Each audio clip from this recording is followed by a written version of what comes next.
Hello everybody, and many thanks to Ellen and Henrik as well for inviting me. I've been in solitary confinement in Oreet for about a month, and it's great to be in Copenhagen and to see people. It's nice to be here. I think I'm going to keep this coat on. It's sort of, it makes me feel Nordic, sort of North Face, but I realise that it's West Beach. So actually underneath there is another brand you may be familiar with, Lonsdale. It's actually a British boxing brand, and the jacket is you can't really get it anymore. It's kind of quite precious, like a collector's item. So maybe I'll take this.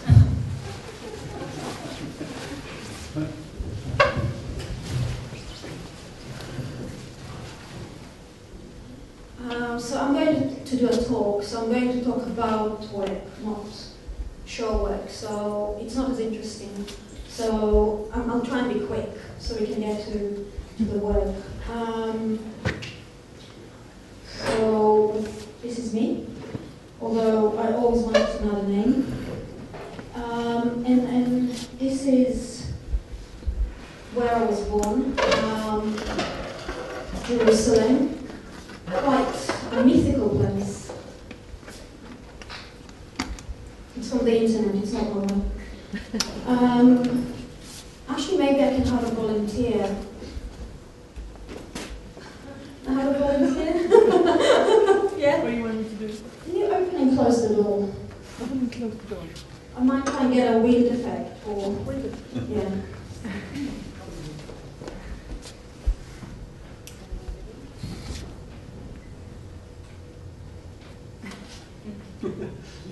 Yeah. A bit of desert wind. It's actually very windy here as well. Maybe a bit harder and faster. Yeah, thanks. And maybe I can have another volunteer. I'm in. Yeah? Come on. I thought maybe if you both could hold it sort of so it's more stretched, so we get a perfect screen. Yeah, that's it.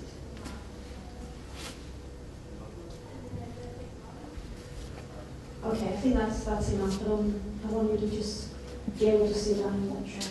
Thanks. Yeah, so Jerusalem, it's a mythical place, and I don't know if any of you was born in a mythical place, but it's quite a headfuck. There's a thing called the Jerusalem syndrome, and if you look at Wikipedia, you'll find 13 symptoms that attach to that syndrome. One of them is delusions, which I've always had. The other one is thinking that you are the Messiah, which I've also had, which you'll see later. Disorientation, which I suffer from. Panic attacks, which I used to have. And yeah, there's about 13 of them. It started in the 13th century, so that's Jerusalem. So these are Orthodox Jews who come in many shapes and forms and are fighting with the Israeli army. And this is what I always used to do as a child, as a little girl. I used to walk, mainly because my parents were never home because they were working. And we lived in that sort of seam between an Arab village, Palestinian village, Rafat, and an Orthodox, very Orthodox Jewish neighborhood. And both territories are places where little girls or really any Jew should go to, kind of secular Jew. But that's what I did a lot of the time. So, and I think it's something that sort of mark my work in many ways, that kind of walk in and crossing over. This is the first time I was dressed as an Orthodox Jew, and this is where my kind of fetish with Orthodox Jewish men started. This is in my parents' bedroom. My mum took the picture. It's just, it's a kind of simplified version of an Orthodox Jew. It's just my dad's jacket and the kippah. Oh, okay. I go to England. I was in the army. I was a weapon instructor. You know, in Israel, everybody more or less has to go to the army. And why am I telling you that? Oh yeah, I got married. To leave the army, I came to England, and I kind of worked voluntary in a dark room. And this is where I started sort of photography classes with Bengali women who live in my neighborhood. And this is where my interest in representation and minorities started. So with them, it was really about putting them in the center of the picture, and it was very difficult for them to be photographed without a child or a husband or a sister, and they're looking back at us and they're holding the shutter.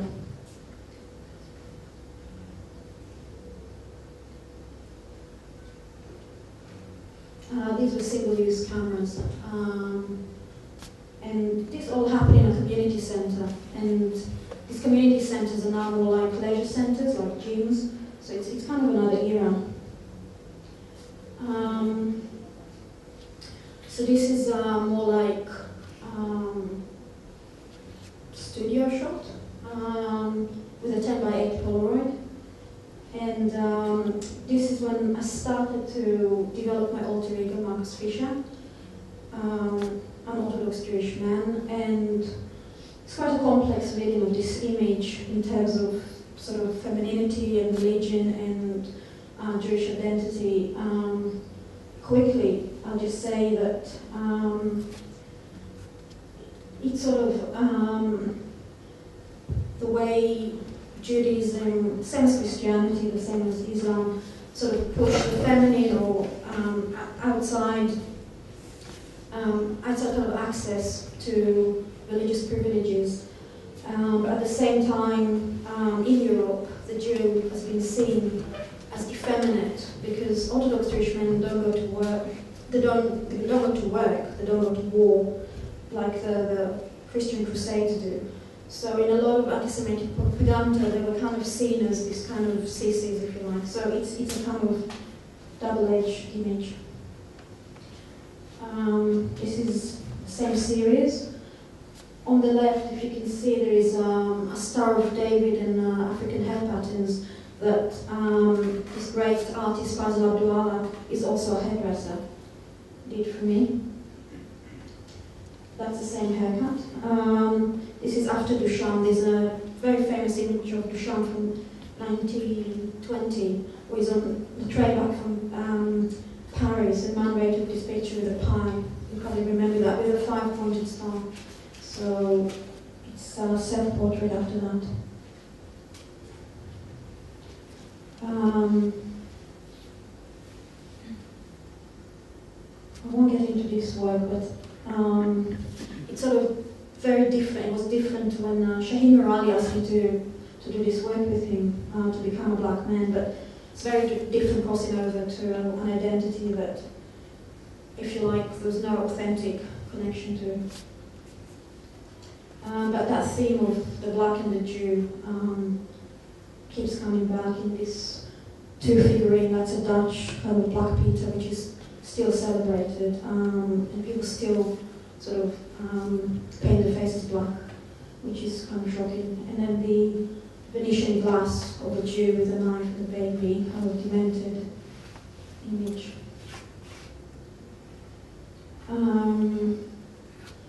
This is Say Cheese, where it was kind of a period where everybody kind of did one-to-ones, and I did it in mainly the curator's bedrooms. also in hotels' room if the curators didn't want me to do it in their room.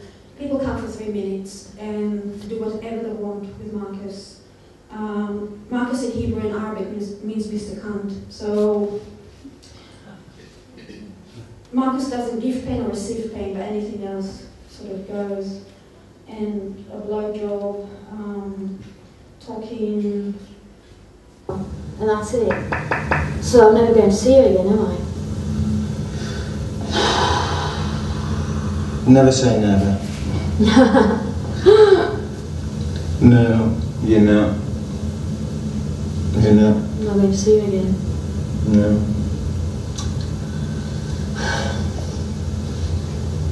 No, it's been great. Been fantastic. But German. Yeah, German, English, and weird sort of guilt thing about that, which is inevitable. About which one?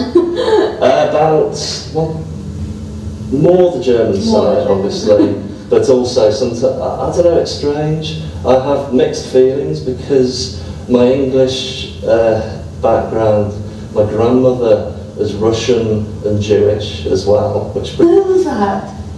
I'm not running away from me. Is it because I'm you're not different? running away. Is it because I'm you're different? walking away. I'm walking away because I can tell you the truth. I don't love you anymore. I'm not hiding. I could have done it from a... And I suppose as a black person, as a, you know, as a non-white person in Britain as well, I've always kind of, you know, well not always, but you know, more I think about it, it's like I'm quite proud of the fact that I support a team that is the outside, you know, the one ethnic minority team in the whole of like, But you know, yet the not country. in a black way. Not in a black way, no, absolutely. But I love that. I love the word cook. Yeah, of course, I'd love to see your cock. Okay, I'll have to get it out. 1 second. It better be circumcised. It's functional. It's functional. You know what you think. It's in your cupboard, not in your pants.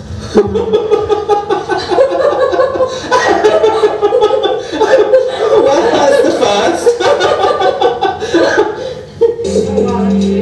Okay, now, next one is... Go ahead, you're going to play.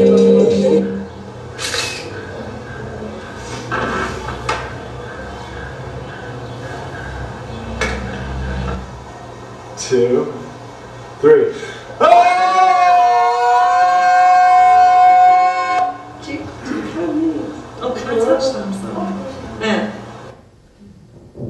Yeah, so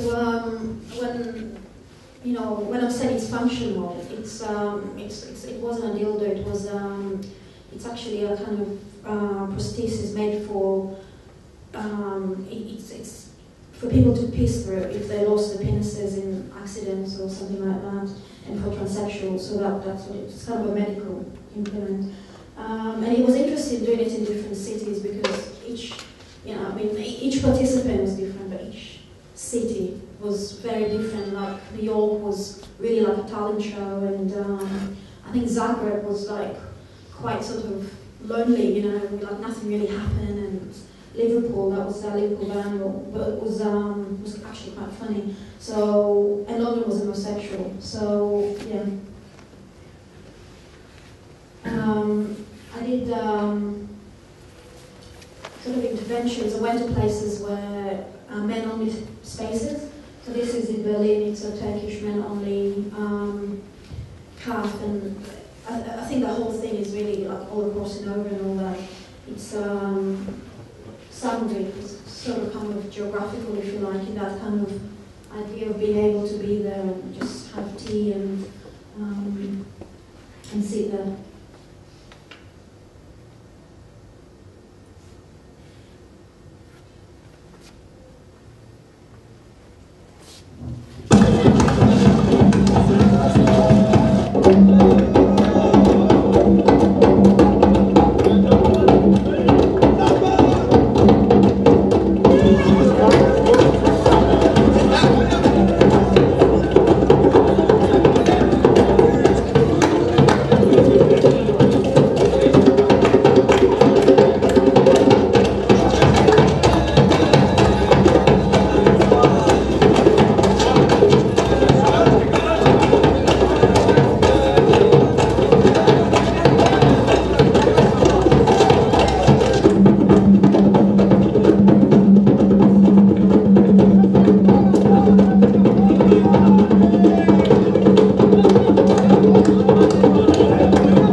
Yes, it's about 300,000 men dancing. It's like an outdoor rave, and it really is amazing. There are no drugs, it's just kind of religious ecstasy. And the driver that took me there was filming it, and he never used a camera before, so he was kind of playing with all the effects, which is kind of that's where you get all these kind of weird effects in it. But also it was quite hard to film because it's kind of very confined, and also he couldn't kind of literally focus on me. So that's the video. It was extremely, it was kind of thrilling and very scary at the same time, and I didn't realize how homoerotic the whole space was. There's a lot of touching, and I kind of, initially I just thought, oh my god, I'm a woman, but then I realized now everybody's sort of touching everybody, and so this made it a bit more scary. And when I was dancing next to kind of a teenager who was my height and had small hands as well, and of course I didn't know the dance, so I was just kind of following what I could see. And there were two stages. There was one with the white little hats that you saw. They played techno, and that's kind of Jews from Arab countries, sort of Sephardic Jews, And then the Eastern European uses traditional Eastern European instruments, look kind of artificial and small like them, and I was dancing with them. And I didn't have a beard or anything that could be pulled off, and then like Cinderella, you know, about 4 in the morning when the lights come on, I was sort of run away from there. I think I have to come out with this just to show you.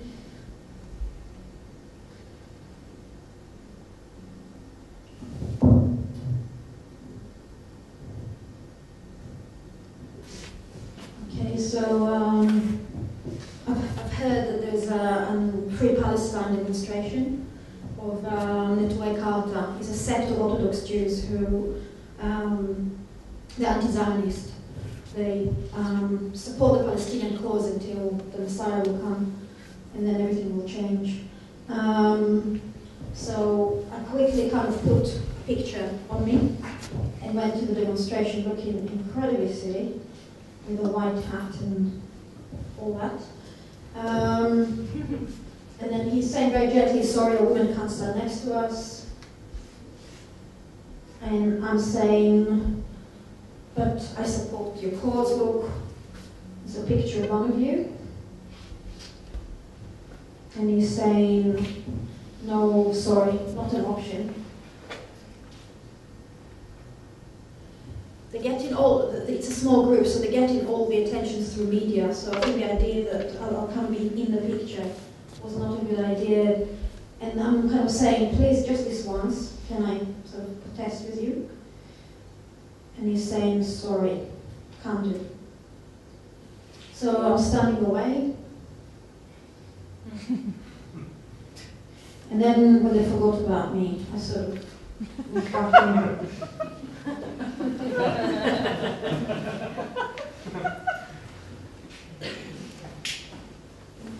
And not that long ago, there was this, you know, when they were chasing Bin Laden, and you see Hillary Clinton and another woman at the back, and in the Brooklyn magazine, they've been kind of smoked out in sort of bad Photoshop effect. So kind of taken out of the picture. Okay.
This character is based on a real 17th century false messiah from Turkish who he was born Jewish, and he decided that he was the messiah and going to take all the Jews to Zion. And in order to prove that he was the messiah, he did this series of acts that were really like performance art. He then converted to Islam, and his followers converted, and he still has followers in Turkey. And I was reenacting, kind of more or less appropriating his actions. And one of them was he walked in Saloniki with a fish dressed in baby clothes in a pram, giving children sweets and saying, "Zion will be saved under the sign of Pisces." And I did something similar with Palestine will be saved under the sign of Pisces, and kissed the fish in various places. And outside the Scientology Center, you saw the Anonymous. I didn't know they were demonstrating that day, but there was this clash of sort of genres, and they were demonstrating against, Tom Cruise and all the Scientology. When he took his clip out of Google. So that was that. These are all kind of happened a long time ago, and I wanted to kind of bring it up to date, but I think maybe it's long enough.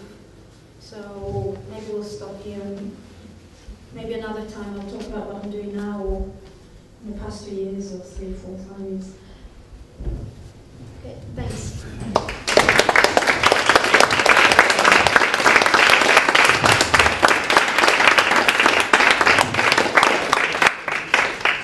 Now, it could also come later in the discussion after Otto's performance, but is there anything people would like to say, ask now? Later? Later? Okay, good. That's from you. Hello. Hello. You're telling me very kind of factual about your work, and not so much about how you felt as the character. What's the motivation for this kind of representation now? Do you mean now doing this talk? Or? Yeah, or I haven't heard you talk before, but you could just as well approach it in a way that you tell about the different experiences you get with people. I mean, in the moment you invited people to the bedroom and things, you let the camera speak for you, and you speak very factually about your characters. Yeah, it's a really interesting question. It's a very good question. I think, what is this? Yeah. Actually, a lot of these works, a lot of them have a lot of emotional residue in different ways. I mean, I'm kind of very emotionally involved in the politics in the region, as well as my family history, because all my mum's side of the family come from a very Orthodox background. I have, like, God knows how many hundreds of cousins who looks like Mum's picture, but I don't know them, and if I met them I would know. So there's that kind of history as well. My dad's side of the family, they're like indigenous Palestinian Jews. They've always been in Palestine forever. He speaks Arabic. He was brought up in the Muslim quarter, so in the old city. So none of my family was part of the European Second World War, so there isn't that history. It's really kind of embedded in the history of the region. And so yeah, all of that is very emotional in terms of sort of portraying autobiographically the character, and then going and dancing with all these men was incredibly emotional. And then meeting these people, you're right, with each person. I mean, I think the last 2 times I did it in the Amorfini and somewhere else, I think I drank a whole bottle of whiskey just to get through it. I mean, you're literally performing. I think I saw 50 people a night. You're literally performing 50 times, one-to-one, 3 minutes every time. And you have to kind of, it's like role play, you have to invent something every time and trying to tease out something meaningful. And obviously I don't act, I don't change my voice or my mannerism. And some of the psychological stuff that people wanted to reenact was very emotional. They wanted to act separation, they wanted to act hatred, they wanted to act guilt, and kind of difficult feelings. So, why do I talk about it as a matter of fact? I don't know, it's a good question. I guess it's kind of takes a time. Yeah, okay, thanks.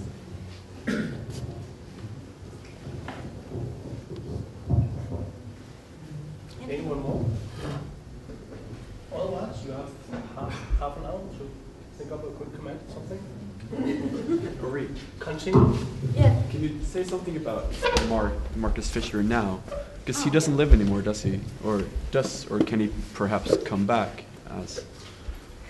Yeah. Okay. That's another interesting question. When I started to do it, maybe some of your artists have this experience where people recognize you for something. You know, it's like your signature, where people recognize your style of painting or your style of something that they just want you to. People are invested in you doing just that. So people always wanted me to do something with Marcus Fisher, and he became kind of bigger than me and stronger than me, and I tried to kill him. I did a big kind of wake party, like I took sleeping pills, and I can remember like people voices sort of getting like, ooh, and did this whole, thing where he died, but then, they invited him again, so he kind of got resurrected, and, I couldn't get rid of him for years. And then I stopped for a few years, and then 2 years ago he came back. I think he's also kind of came back in Shoptai being that Muslim sort of character. There's something of him there as well, but he came back in a piece called Semitic Score, where I wrote instructions for a dancer, for a Muslim contemporary dancer, because I've shifted my interest into, the kind of, if you like, just to put it very crudely, issues around Islamophobia and the way, sort of moving away from the Jew to the way the projections on Muslims in the Western world, and so I invited a contemporary dancer, a male contemporary dancer from every city that I go to. It's been in 7 or 8 cities. A different person comes and they dance the same instructions that Marcus Fisher did in a basement with 3 cats. And I'm not a dancer, and I'm not a man, and I'm not Muslim, and it's a kind of really, it's kind of really stupid dance, but all the dancers who did it extremely beautifully. So I think in that context it came back. But yeah, now that the work again moved on a lot, but now I always miss him. But yeah, hopefully he's dead.